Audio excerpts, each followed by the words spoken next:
Ladies and gentlemen, beautiful people, we are in the Paint Your Path podcast with my man Karsten from Paint Now, WNY, out in the Buffalo, New York area. How are you doing, my man?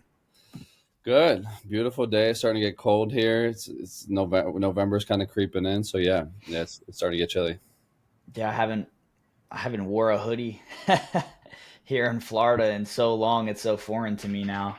Yeah. I was contemplating wearing the polo for this, but I was like, nah, it's cozy. It's cozy weather up here now. It looks good though. The white's clean, my Yeah. man. So just to give you guys some background, Karsten has been in our Paint Pro coaching for some time now. When he started his business, he got with us pretty early on. When did you officially join? I would say when I was like maybe 3.5 or 4 months into like starting to have an actual LLC, starting to be Right. official, starting to have books, carry books through, like doing things as an actual business other than it's kind of doing like side odds and ends jobs. And then it slowly started funneling into like more of a full-time painting business thing. And I decided to kind of go all in. And then like 3 months into that is when I hooked up with Aiden. Yeah, man. And what made you want to start a painting business? Like, what was that all about? For me, I feel like it's kind of luck, I would say. I was doing odds and ends jobs again, like I was doing landscaping randomly, and this is like it's kind of like just random odds and ends jobs, drywall repairs, plaster repairs, some painting here and there. Hmm. And then this guy asked me to paint, and I had very little experience at this point painting, but this guy had asked me to paint a whole school. So over the course of like 7 months, I was just painting this school over the course of one whole winter. It was like a big 3-story school, really old building, needed a lot of work, and it was just me learning on YouTube. And You were like a subcontractor? no, I was a paid employee for this guy, Okay. working whenever I felt like it was Right. a school building. It was a church school though, so it's not like I need to have a government contract or anything like that. So this is a church school, come and go as you please. So it was a super easy job to do just over the course of months and months. And then after that, it was just odds and ends jobs until it funneled into like an actual business with a plan. Yeah. And Yeah. now you saw, the painting, and then did you see an opportunity to where you were like, I think there's something here, like I could have my own business. No, I think I was just seeing. Well, yeah, there was an opportunity because I was seeing the way other guys were running their businesses. I was like, "There's no way this Some guy, jokers out there. no way this guy should be running a business. There's no Mm, way this guy should be making more money than me either. To be frank about it, there's no way this guy should be running a business and in charge of people and their well-being and their salary. And there's no way this guy should be doing more or better than me in yeah. this field. So Are yeah, you throwing shots at the church guy? I'll throw shots at whoever, man. And I'll throw No, no, shots. I got you. And you hear that a lot, right? You hear that a lot where it's like, especially, I think now it's a lot different. There's a lot more professionalized companies. There's a lot more people coming into the painting industry and really taking over companies, even, right? I think when I even first started, I was looking at my boss, total respect, but like, hey, I could do this way better, way bigger. I just didn't have the know-how. I didn't have the, experience. And I think you took that once you joined and you were like, I need to figure this out so I can become that 7-figure plus company that you are today, which is super impressive. And it happened in 1 year. Yeah. That's incredible. It happened fast. And I think that, what's your perspective after ramping up so fast? Because you literally went zero when you first joined, very minimal revenue, to now on pace for $1 million company. Yeah, What pretty is much are that? on pace for like we're like maybe like we're maybe like I don't know, in between 7 and 15 contracts away if we're going off of like averages away from Right. being $1 million like on paper revenue. Um Yeah, the definitely margin smashing it. yeah, the margins are still need a little bit of work because we're so new that I'm still learning a lot. Mhm. So I'm still seeing like little errors that were made either in estimating or in purchasing supplies, stuff like this. But I would say as far as like ramping it up, I mean, it was kind of all or nothing anyways for me. So it wasn't like the reason I joined, the reason I wanted help from people who knew more than me in the industry and knew different tactics and could be hands-on with me too. Cause I need like one-on-one. Like I don't need Yeah. some random program thrown at me that I have to spend 20 hours to sift through of like what's Hmm. actually needed for my business. And I think that's the important part about the one-on-one coaching that I want to emphasize now too. Just thinking about it is like one-on-one coaching. It's the same as if you get a one-on-one coach versus you go to a class. One-on-one coach, you're going to be learning a lot faster. You're going to be in the throes of it. They're going to be in with you, watching you. Where are you screwing up? Where are you weak? Finding all your weak points and then starting to solidify those and doing that until the coaching's over. But I would say the ramping up has been a little bit challenging because it's still a big jump. It's like a lot to Yeah. produce.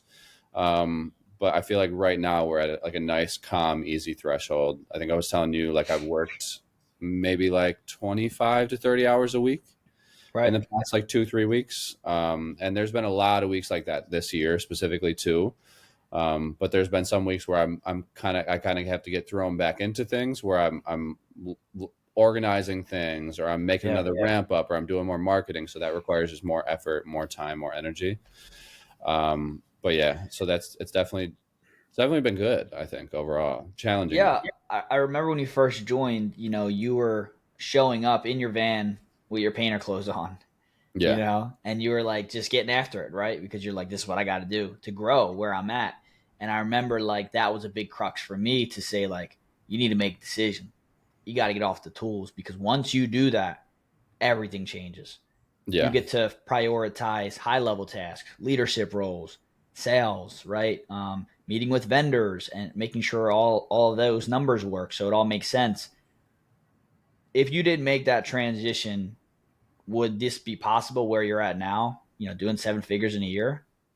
No, no, no. If I didn't have like other people that were also like willing to take higher roles too, like it's not just about the one leader. It's about like you gotta also have other people that can take leadership and be like, hey, this is how we're gonna do this job. We got a timeline, this and that. But yeah, I would say it's definitely helped. The more I can step away and mitigate smaller tasks to either an assistant or hey, one of my guys, can you go get this job and this job ready and set those guys up? And like the more I can organize tasks and dish them off Yeah. onto the ones that actually matter for me and the business as a whole to grow, the more free time I end up having, the more energy I end up having too. Yeah, and I know you're very conscious about like making sure that all the moves you do make sense and are worth your time, right? Yeah. Like I mean, how many deals come by that these guys are just messing around, not serious, and you got to Yeah. like kind of, all right, this is wasting my time. I'm moving on. I Mhm. think that self awareness is great as well because you know where to put your time. So for you, it was a easier ramp up period, and I think that kind of is a reason that you've had your success in such a short amount of time. And now that's going to continue to compound as you start to learn the business more, as you start to find things. All right, this didn't work. Now I'm going to go in this direction. And you've already been through the ringer with that kind of stuff, right? Yeah. Like, take me through some of the game changing things, some of the lessons, some of the things you'll never do again. I think that's important for people to hear. Oh man, there's so many. The first big game changer was marketing. Which shout out to Service Legend because they did a good job when they were with us. So Shout out. yeah, Service Legend was solid, and they helped us just get Facebook ads out. They help us just start making ads, giving us guidance on marketing, running the ads, which was super good to just get more steady lead flow. Yeah. They were pretty good. And that was a big step in like learning how to get more leads, learning how to deal with more leads and manage more leads, and then do follow-ups and then set appointments properly. So there's like each step isn't just a singular, it's not just a singular like, oh, you get more leads. No, Right. getting more leads also equates to you have to be organized with more leads. You have to set everything up. You have to do proper follow-ups, which is where the next step comes in. It was with you, it was like getting straight into the CRM because the CRM I was using was just invoice.com, I believe. And Mm-hmm. it would do it would do some follow-ups naturally. It would do like a day or two follow-up naturally, but it wasn't a CRM. It didn't have like your Sure. address in there. It didn't have the abilities that DripJobs has in it. So shout out to DripJobs. Shout out. Um, shout out to DripJobs. and and um, And with that though, with DripJobs comes like an easier way to organize stuff and easier way to piece everything together and see like where jobs are going to get bid out, where my appointments are, where the next jobs are, and see it all in kind of one place and be able to interact with the clients in one place. So you're not like got like 20 clients in your phone calls and your SMS messages trying to figure out who's who. Did I remember to respond? Where DripJobs, just leave them in DripJobs, respond to them all at once, Mm-hmm. and then do that a couple times daily. Easy to keep track of it. So that was another big, I would say a big step. Those two were really big steps. And then also a big step was the website with another shout out. Damn, we got to get paid for this. Exactly. With, We will. with, with Micah and Search Click Grow. Yeah. Micah and Search Click Grow, by far of all the, I would say of all the vendors that I've worked with that are doing work on my digital presence, they've been the most responsive. They're the most on top of things. They're the most accountable. They do the best follow-ups with me. So you know, everyone knows this, where you can work with a company and you might not hear back from them in a week, 2 weeks, Right. 3 weeks. Also a common thing in painting. So Micah has been really good in that regard, setting up a super clean website with good web presence, running SEO, setting up Google pages like Google LSA, Google PPC, stuff like that. So setting all that stuff up was really imperative too, to like get a more like level-headed web presence. So when someone goes to search you up, they can see, oh, he's got a nice website, nice Facebook, nice this, everything's put together, you know? So here's, I kind of want to stop there and dissect, right? Because when people get into vendor relationships, they kind of just look on like the surface, or they hear some things, right? They're like, oh, they work with this company. Look at their results, right? They posted about some crazy results on Facebook. They're going to do that for me. And then they get hit with a price that is just insane, and the results weren't what they expected, and now they're kind of shit out of luck, right? Yeah. I think what I love about what you did is you took a more holistic approach, and you said, I know all the things I need, right? Even if somebody looked at your Instagram right now, Paint Now, WNY, they would see high-end photos and videos. They would see real people with the brands, clean looking, high quality. Add the website person, somebody that's respectable, right? Somebody that's proven it, done it. You did your due diligence, right? You got feedback from me and who I recommend. You got the professional CRM. You got the professional marketer. So you checked all those boxes early and invested early, so that when you show up, they already know you're going to be a little bit more expensive, right? And people don't realize that those go hand in hand. How could I be the premium positioned company and highest priced company when I didn't put the investment in the front to look that way? Yeah. And it's also part of like, you want to have pride in what you're doing. You know what I'm saying? Like you should be absolutely proud of your logo, of your company, of your service. Like if you're not, that is a major, major, major issue in the business. But like when I pass out my business cards, I'm like, this is a collector's edition. You're going to want to keep it. You know what I mean? Like, then that's how I feel about it. And the experience we're going to provide is also going to be collectible. You know, like we're going to provide you with a great experience. It's going to be from start to finish. You're not going to find anyone better to come do the job, period. Right. I know what we're working with, and I know what we do. So keep the business card and reach out to me when you're ready, you know? And like that stuff helps. So it helps to have like that pride. Like some people might take it the wrong way and be like, oh, that guy was this and that. And cool. Like, that's their opinion, you know? But yeah, I would say pride and doing due diligence to make sure, like when you look at your brand, because if you look at your brand or you look at yourself in the mirror and you're not happy with it, you got to do something about it. Yes. You know, like, yeah, acceptance is not enough in this case, you know?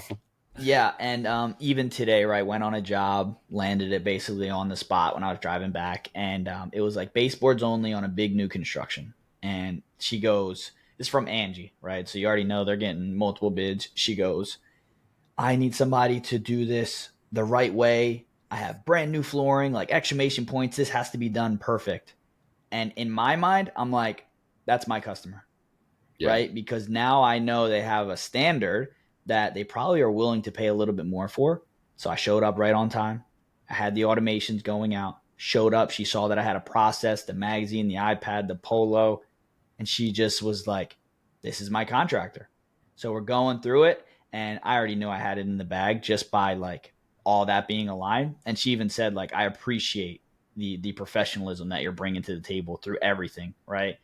And that's why she's decided to go with us. And for baseboards only in a house, we charge her like $3,500. It's a Yeah. big ass house, but that's not everybody's going to want to pay that. But she saw something more than just the price.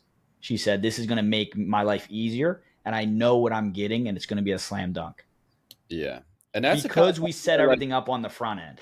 you kind of want people like that, just generally speaking, too. Like, you Yeah, don't want people that are going to barter you or undercut you or even try, like, you got the craziest negotiation. Like, you'll send someone an estimate for 6K, knowing what you're going to make on it. And maybe it's a generous estimate, you know? mm-hmm. And then they'll be like, could you do, we only got a budget of 4K, just to throw you off, just to try to Yeah, make you see how low you'll go, you know? little And smoke sometimes you want to screen. be like, no.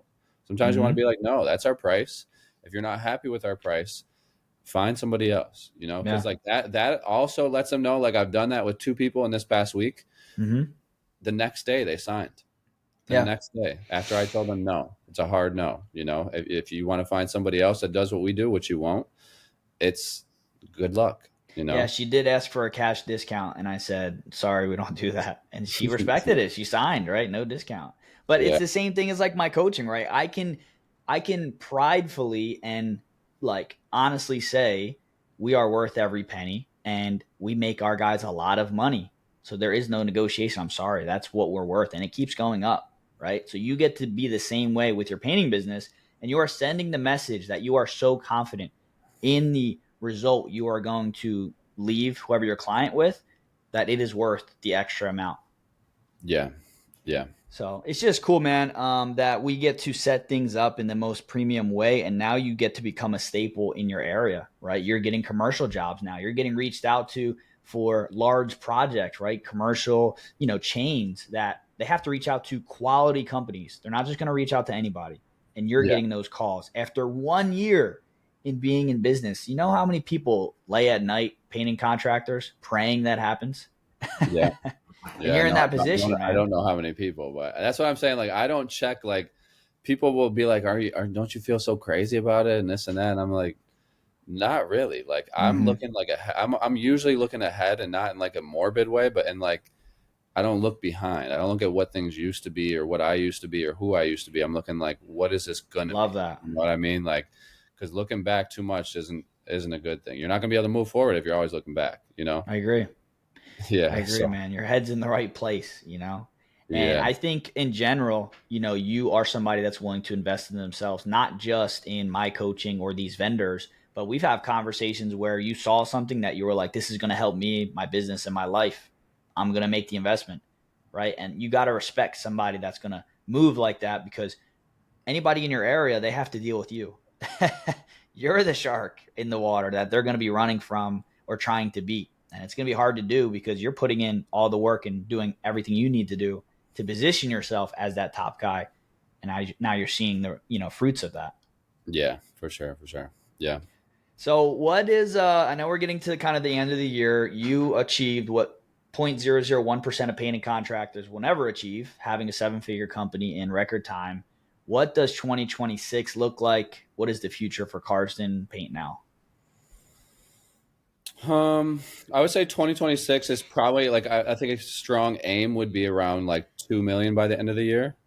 But I want to do it in a way that doesn't feel too overwhelming, too Yeah. stressful, stuff like this. Like, I want to figure out a way to do that in a balanced way. Probably bringing on at least one sales, maybe a hybrid sales production manager, or maybe just a production manager, so I can focus solely on sales and no Mm-hmm. organization of teams and this and that.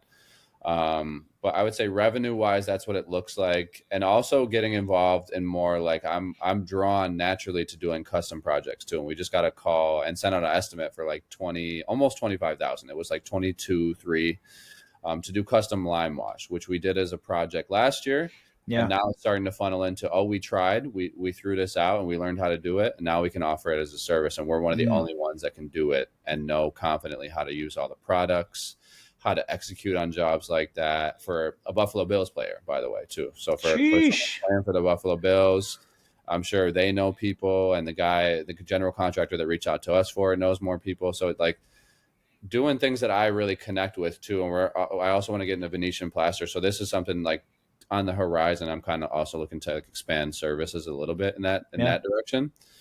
Um, but yeah, I think that's kind of a brief overview. And also like in my, if I'm looking at my hours weekly, like I like to be hovering around like 25 or 30. Like I think for me, that's always been like a goal. Right.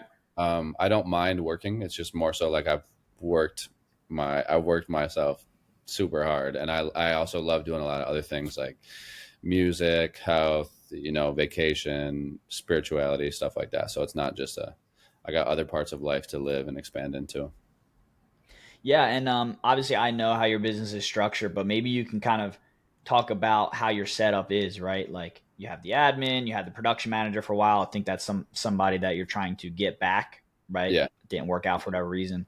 Yeah. You have subcontractors and W-2. What does that look like? Because a lot of people struggle. Do I use subs? Do I use W-2? What are the difference, pros and cons? What have you seen? Kind of being Um, fresh in the industry. Like these guys have been doing it for 5, 6 years, maybe even more, and they have their own thought process of how that setup looks like or what that looks like. What's your yeah. take?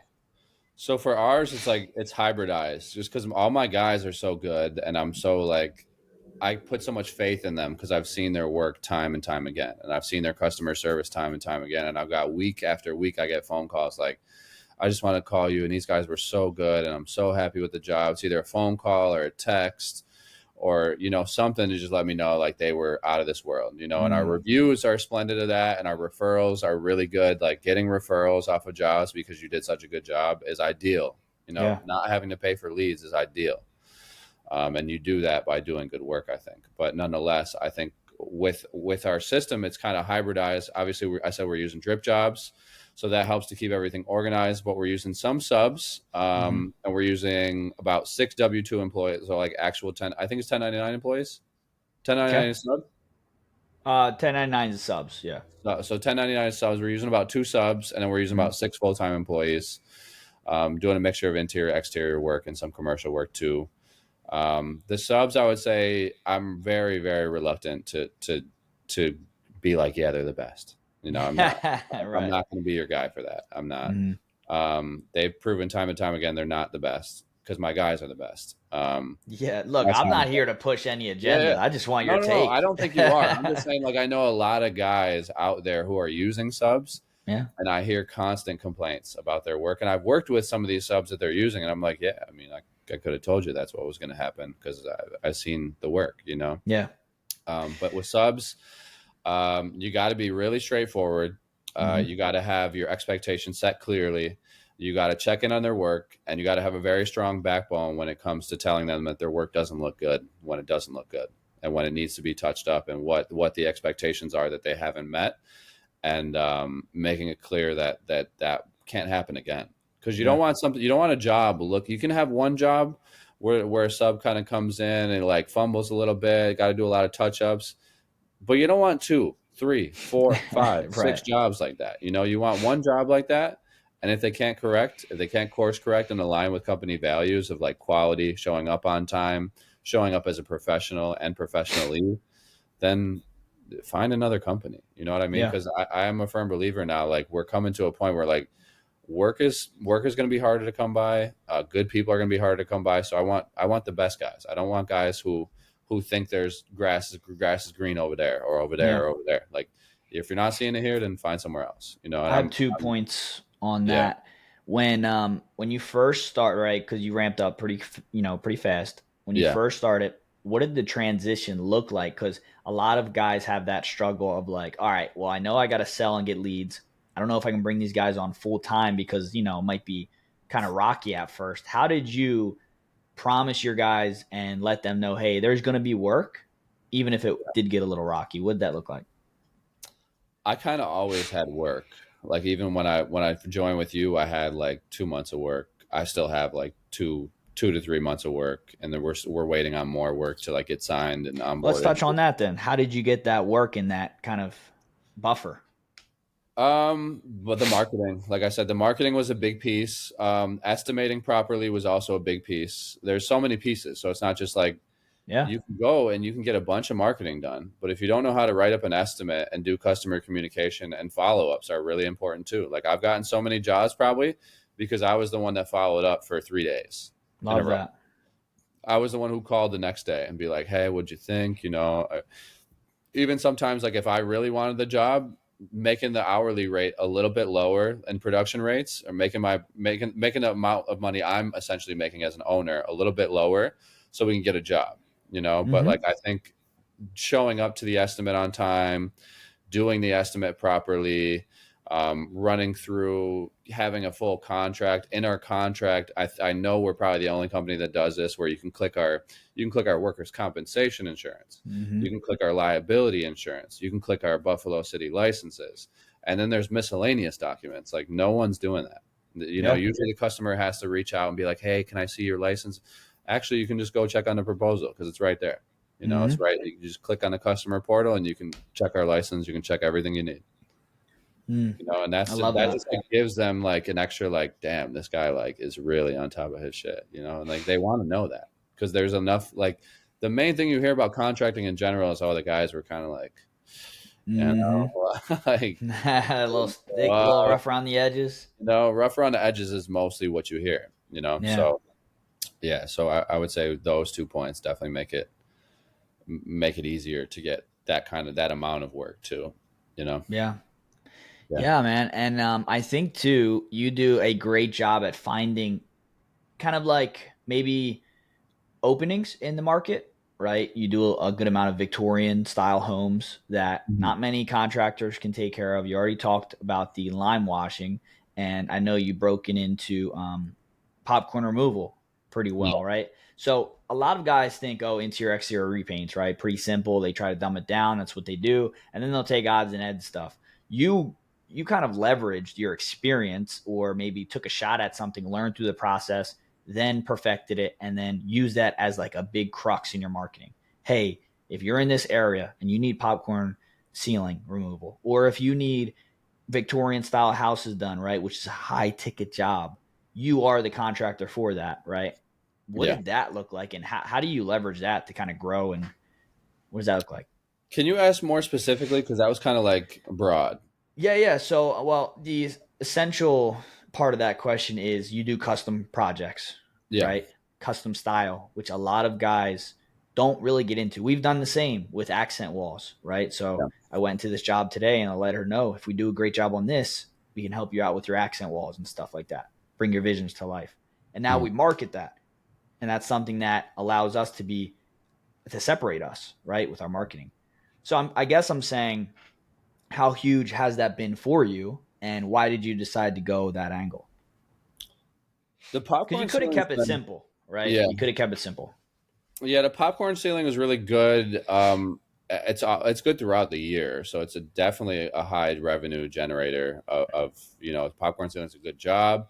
A lot of people think it's ugly. Um, it just a lot of people just want to get rid of it. They're disgusted at looking at it. That's the Right. biggest point with those ones. Is like even I'm disgusted. And I don't even have them.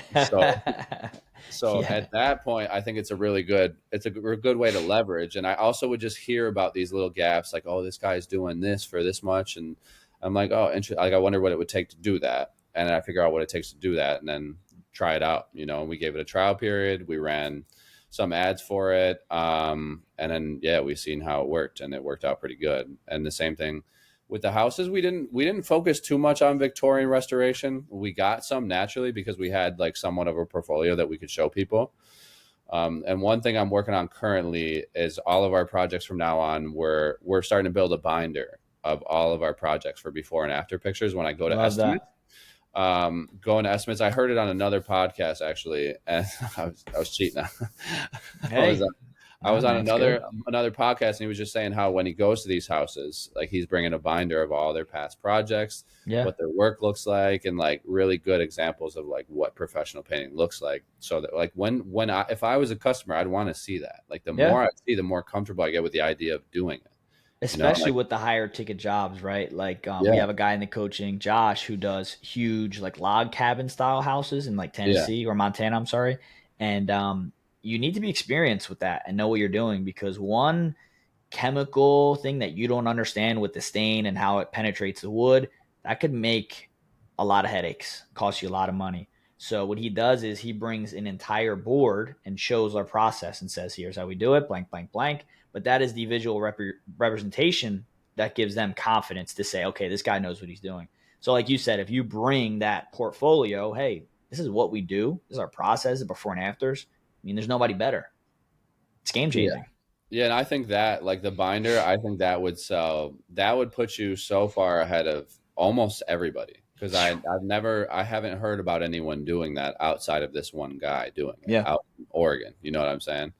And it takes work to do it. That's probably why. Is because a lot of the stuff we're talking about is stuff that takes work to do. Like Yeah. I've seen a lot of business owners who they own a business for the sake of not having to work, and I get that, but like you got to understand the failure you're going to come up against when you're unwilling to do the things that need to get done for your success. You know, Yeah. and when the guy below you right now is hungrier, it's gonna be a day of reckoning, you know. And this is shout out to the other companies in my area because I am hungry, and if any of you guys are watching this, you're gonna come up against a lethal competitor, Yeah. But yeah, with that being said, I think that is another big thing that we're working on doing that's going to help to book out those jobs, to instill customer confidence, and to also just show off like what we do, because you Yeah. want to like, yeah, I did that house, I did this house, I did this house, and like a lot of them are total facelifts, you know, like went from looking like the Grudge to Sabrina Carpenter, you know, like I'm talking Yeah. serious. Like I'm the one I just posted like last week, I think was exactly like that. Like someone came in with the pressure washer Yeah. and they pressure washed the wood right off the house. Like Wow. yeah, the woman, and it was like a $30,000 job at the end of it, Hmm. you know? So yeah, we can do some wood restoration, but we don't market that too heavily. Like we don't market like old school houses. We might next year. But it's a little bit more involved. It requires a few more like odds and ends pieces to do that Mm, well. damn. Yeah, and I guess I have a question for anybody listening, for you, to help maybe anybody listening. It seems like in such a quick amount of time, you kind of figured it out. How do you earn the respect of the client, like when you're there? Like, what does that look like? I feel like that's not like respect is innate. You know what I mean? Like I respect myself and I respect what I do and I respect all my guys. And like when you get what you give kind of thing, you know, like it's not like you don't have to convince someone to respect you. You should respect yourself so much that if they don't respect you, you're willing to just dip out of there. You know what I mean? Mm, Like respect should be a magnet almost. So like you should be able, someone should look at you and be like, I respect that guy. You know, like something about him. I can see he carries himself well.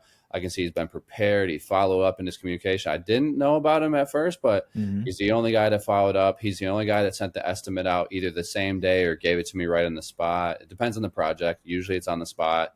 If it's a wonky project that I got to think about for a while, it's not going to be on the spot. Hmm. Don't want to lose money.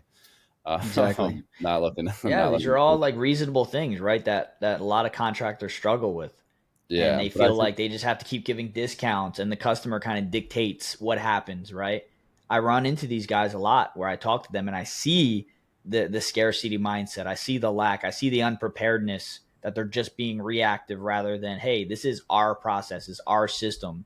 You have to yeah, kind of be in line if you want to work with us, and we're yeah. the top. I think it's also just in the way you show up, though. Like I said, like with respect, I think it's all in the way that you show up. Like, do you respect the guy who was at his laptop watching TV and Netflix and sending out an estimate, eating a hamburger, or do you respect the guy that went to the gym just because he could have went, just because he felt like going to the gym because he feels like being a healthy guy, and then he called you to follow up, and then he showed up in shape, he was cleaned Hmm. up, had a nice haircut, like gave you a good estimate, sent you a ChatGPT render of your house. Like, who Mm. do you respect? You know what I mean? Like, it's obvious. You respect the Yeah. one who puts in the work. You respect the one who like tries to take care of you, and you also respect the one who has boundaries, like you said. Like, you respect the guy who's like, no. You Hmm. don't respect the guy who's like, I don't. I guess I'll give you a lower price. Like, no, actually, I'll walk away. I'll walk away because I'm good. You know, like Yeah. That's so. that's an advantage, man. A huge advantage. And how do you kind of walk that line of being a craftsman versus being a businessman? Because that's another thing that painters struggle with. I feel like I'm 50. I'm very balanced there. Okay. Like I'm willing to do the work at all times, and I'm willing to do it well. But I don't want to be hovering. Like, so if I got guys or subs that I have to hire, they won't be there long. You know what I mean? Or they'll be doing power washing. You know. Yeah. But I would say the business is essentially more important though. Like if you want to get your time unraveled, your time can't be so raveled up because business requires so much. Like it requires so much to do, even just 3 estimates in a day and a follow up and couple pictures for an after and like Yeah. checking your emails. Like that's already like a lot to do on you. And then you're telling me you're going to go try to paint a couple rooms on that project that that's Right. supposed to be done tomorrow. You know. So it's like, No. yeah, I try to stay off the job as much as possible. I enjoy painting. I can do it if I need to. I don't. But if I need to, like I just helped my friend paint his whole apartment. Took like Yeah. a couple days and then done, you know. But I can He do it. said, Karsten, come over. I got a pack of beer. He didn't Let's roll offer some anything. walls. He didn't offer. I offered the service. Right. Yeah, Okay. which I All think right. is also a good thing to do. Like sometimes being generous, you know, like Yeah. beer would That's have done good, it for man. me anyways. Yeah, I haven't drank in a long time. Mm. Okay, man. Question for you. If somebody that was watching this or somebody looking through other painting business, what advice would you give them? Because I think you're very you've proven yourself already. You already know where you're going. How do you get somebody else to get in that mode of being a savage? I don't think that's the thing I can answer, honestly. Like I can't like there's so many nuances to it, you know? I would say if you want to get in the mode to have your business run smoothly, you have to begin to delegate. Like you can't be thinking you're going to be doing all this stuff on your own because you can Mm. barely do it on your own as it is. And if you think you're going to grow it and still do it on your own, it's not going to happen. And if you're the guy always on the job, call a game over for you ever growing the business. You know, if you're the guy always on the job, if you're the guy bragging about always being on the job, this and that, like you're going to be in a standstill. You're going to be in a chokehold essentially in your own business, and it's going to be Yeah. choking you out until you're either burnt out or you have too much work and you can't do any of it, and now you're pissing everybody off. So I would say the main thing is like learning how to delegate would be one of the biggest things, and learning what's important for you to do and what can someone else do, because a lot of other people can do things better than you can do them. Like a lot of people could maybe be a better production manager than me. Someone could maybe be a better salesman than me. So like Right.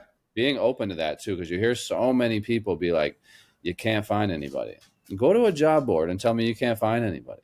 go Mm. to go to Indeed and tell me you can't find any. Everybody's hiring and Yeah. everyone's looking for jobs. On our Indeed post we get like 20 replies on every single one of them. So like you hear a lot of yapping, I would say too, A and lot of like you have to yapping. listen to a lot of it, and to cut losses early. Like if someone's giving you a hard time, if someone's giving you back way less than what you've given them energetically Hmm. or vibe wise, they're kind of seeming off and it's kind of seeming like a pain in the ass. Click it in your mind, Yeah. you're picking up on the right things. A lot of people don't trust themselves in business or at all. Or So not like they'll afraid to pick up make the decision. they'll pick up on these feelings and be like, "Oh, this feels off," and then they'll just try to get through it. Hmm. If it feels off, it's off. It's Hmm. off. Cut it or set some new boundaries to make it feel good on your end, to where you feel good about either the decision or the investment. Like for me, a good example is working with new companies on marketing. I'm going to keep it Yep. broad, but working with people who are supposed to be bringing you clients in or doing a service for you, the same thing that you're doing for other companies, you want to hold them to some standard, because you don't just want a company coming in and doing the same thing they did with every other company. That's like Hmm. having a company come in and do just your walls, but you actually ask them to do the walls and the trim and the ceiling with a high finish. It's Right. like not what I asked for, and also not what I signed up for, and also not what I made very clear that I didn't want that. Yeah. That I wanted this, and this. So I would say when hiring companies and onboarding with people, really vet it out. Like really vet them out. and if you see it becoming misalignment, address it, but don't Yeah. address it too many times, whether it's a customer, whether it's an employee, whether it's a sub. If you're readdressing problems again and again, you got to understand, you got to cut ties. Yeah. Too many problems readdressed just ends up being a drain on your energy, on my energy, when really I could probably find someone else to do it without a feeling of loss on my end. You know what I'm saying? Someone Yeah. who can reciprocate. Like I always tell people, you either have problems or problem solvers, right? And if Yeah. it walks like a duck, quacks like a duck, it's probably a duck, bro. It's not a So get move. rid of them, Yeah, for sure. I actually had somebody the other day. We were on a coaching call for another group actually that I subbed in for, and he was explaining to me that his work was kind of like iffy, like kind of all over the place. But he needed to keep his guys busy, so he's like doing double time, right, trying to make everything work. And I told him, right now, if you just do whatever you can to keep them busy, you're putting a band-aid on a wound. You need to take some time to go in and really repair it properly. Why are you having inconsistent leads? Why are your sales down? What can you do to make sure there's more leads than you can handle so that you can keep those guys consistent, right? And if that means giving them off for 2 weeks, and you may jeopardize that relationship or have them, go find other work, you're going to be in a way better position in a month or two down the line because you didn't just keep them just there, like barely getting by. You know what I'm Yeah. saying? I think people like sometimes you have to take the emotion out of it because it's the best thing for your business and not for the relationship, right? Even though it is important to maintain it, but you have to be upfront and honest. I can't keep dragging along. It's hurting myself as well, my business. Let's fix it.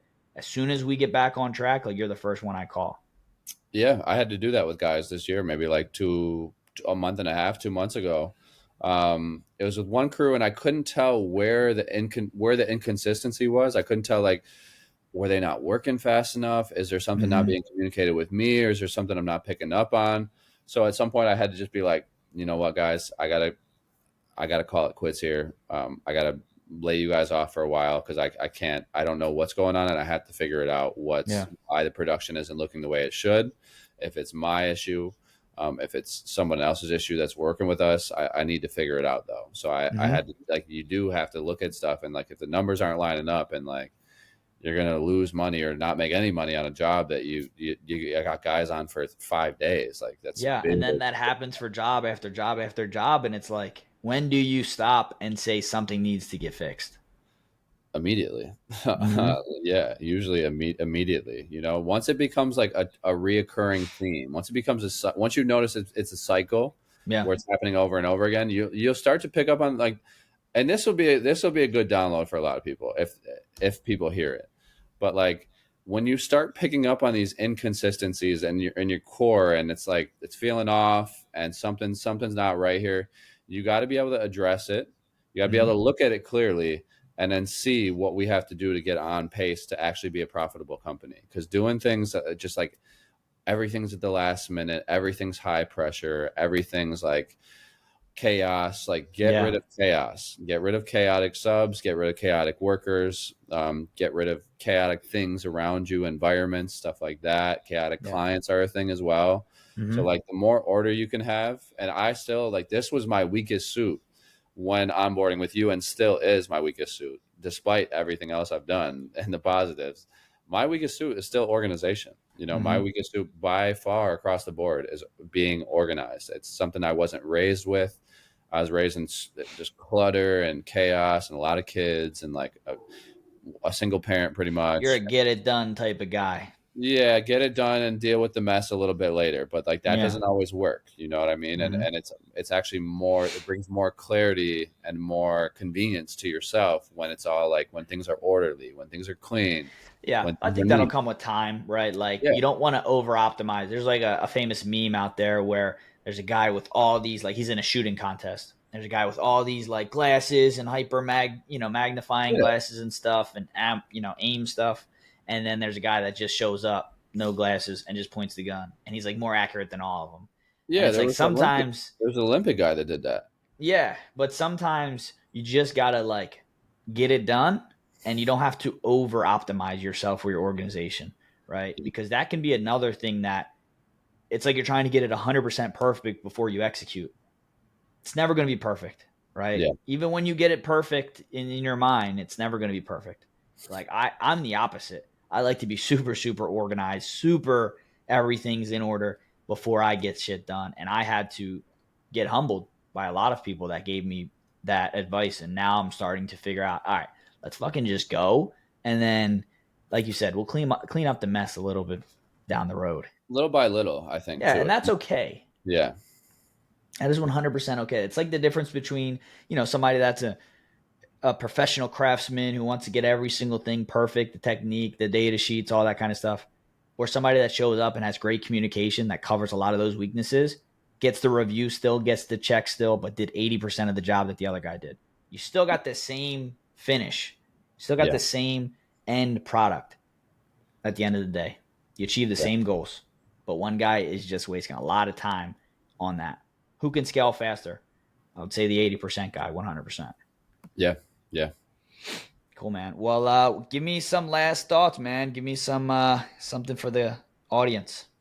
Um, I think my main thought, and the one I want to circle back on, is really working with you as a coach. Has been monumental, and I've always worked with mentors though. Like I've worked with teachers. I've always hired mentors. I've been to different types of programs. I've always like outsourced things that I'm having trouble with, that I'm struggling with, that people might know better on, and being humble about that. You know what I mean? And also being humble about like someone's teaching you how to do something and you don't even try it. Like that's a big, big problem. You know what I'm Mm-hmm. saying? But I think the biggest part about working one on one with somebody, like I said, is like you get the interaction, you get someone actually looking at your stuff, your books, your jobs, your setup, your website, your Instagram. Like they get someone looking at your business. Like someone needs to go in and look at your business, because if you can't be the only one doing it. It's the same way like you can't be the only one always analyzing yourself. Like you want a couple of people around you that are honest shooters and like Yep. looking for your best interest as well, like at a deep level, not as like a fundamental like, oh yeah, you look pretty, like at like Right. how's your core, like how's your core, how's your systems, like what are you doing, what's it look like. And having people in your corner too is super powerful, because like it's not just you alone in the world, trying to Yep. figure out how to do your business. It's like we got a community of like, I don't know how many people total, like what is it, what's the total on the community? Um, Good amount. I don't know. We're growing every day, so Yeah, maybe like 50 to 60 people that I've met within the group. yeah. Like not that they show up to every meeting, but like that offer little things here, little thing there, little thing there. And it's always going to be like when you're in that kind of group, there's always going to be some new optimization, some new Yep. idea, a new rate. Like I remember talking to Ben about a job that I had a competitor with. It was a commercial job and it was all fresh drywall, but I was like, it's going to be such an easy job. There's no trim. It's all fresh drywall. And I'm like, I don't think our normal production rate is a smart thing to use here. Like, I think I can Mm-hmm. make good money not using that actually, and still be fine and get a nice commercial job. Yep. Which he was helpful for that. And there's like all these people on the way. My main thing has always been people too. Like Yeah. people ask me like, what makes a business run well? Like what makes my life better? Like what makes it, how'd you do it? Like Mm-hmm. good people, finding good and better and best people is the main thing. Like with whether it comes to like my workers or the people that I relate with or the people in my life, I think just having good people all around, especially nowadays, is more important than anything. Yeah. Amen. That's why you're in the group, bro. Good Appreciate it. dude right here, man. Thanks. Guys, Karsten is awesome. I'm sure if you guys reach out, he'll help you out with anything you got going on. Where can they find you if they want to reach out? Paint Now WNY. Okay. Got the On logo right Instagram? here. Yeah, you can do Instagram, Facebook. Those would be the main easiest ways. Yeah. Cool. All right, bro. Well, appreciate you. And, obviously I'm proud of being a part of the journey, and supporting you. And I look forward to the future of your company and seeing you guys scale to 2, 3, 4, 5 million. Think the world of you. And we'll be on to the next one. Thanks, brother. Thanks, Ed.